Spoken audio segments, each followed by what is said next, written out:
प्रबंधक कमेटी है, जो हम पिछले कई समय से सिख संगत की, हरियाणा की सिख संगत की मांग थी भी इसका प्रबंधन हरियाणा की सिख संगत के हाथ में हो।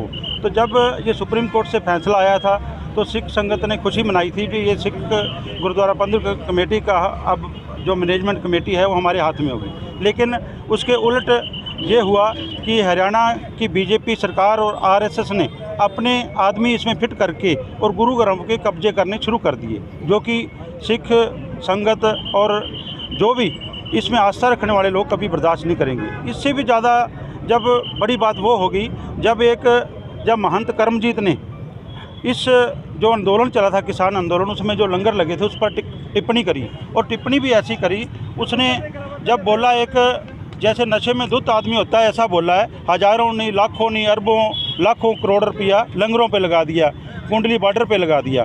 तो इसके साथ हमारे जो किसान थे जिन्होंने आंदोलन किया था उनके मन में बहुत भारी रोष है। और उससे भी बड़ी बात, जब सरपंचों ने आंदोलन किया, जब लाठीचार्ज हुआ पिछले कुछ दिन पहले, तो उस समय लंगर लेने के लिए जब नाडा साहब में गए तो उनको लंगर देने से भी मना कर दिया।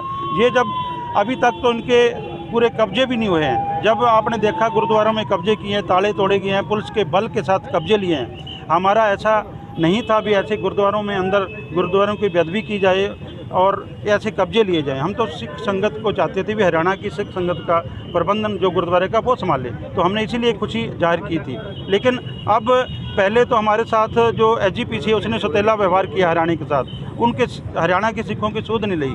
अब उसी लक्ष्य कदम पर आरएसएस और बीजेपी जो हमारे गुरुद्वारों पर कब्जा करना चाहती है, जो कभी भी सिख संगत कभी बर्दाश्त नहीं करेगी। और ऐसे महंत को, जैसे महंतों से हमारे पूर्वजों ने हमारे महंतों से निजात दिलाई, महंतों को जो सबक सिखाया, तो अब दोबारा से महंत जो आरएसएस और बीजेपी ने कब्ज किए हैं वो हमें मंजूर नहीं है। जैसे सुप्रीम कोर्ट ने कहा है भी जो अब कमेटी बनानी है, इलेक्शन करा के, चुनाव करा के हमारी कमेटी बनाई जाए, कोई इतराज़ नहीं है। लेकिन ये सरकारी एजेंट, ये सरकारी जो लोग जो हमारे किसान है, चाहे किसी भी वो धर्म का है, जब वो खेती उसकी पक जाती है, जब फसल काटता है, तो पहले सबसे पहले वो अपना अनाज है जो एक साइड में रखता है गुरुद्वारे में देने के लिए। तो उसी किसान को लंगर के लिए मना किया जाए, उसी किसान को लंगर खिलाने के लिए बात की जाए, तो ये कतई जो मंजूर नहीं हो।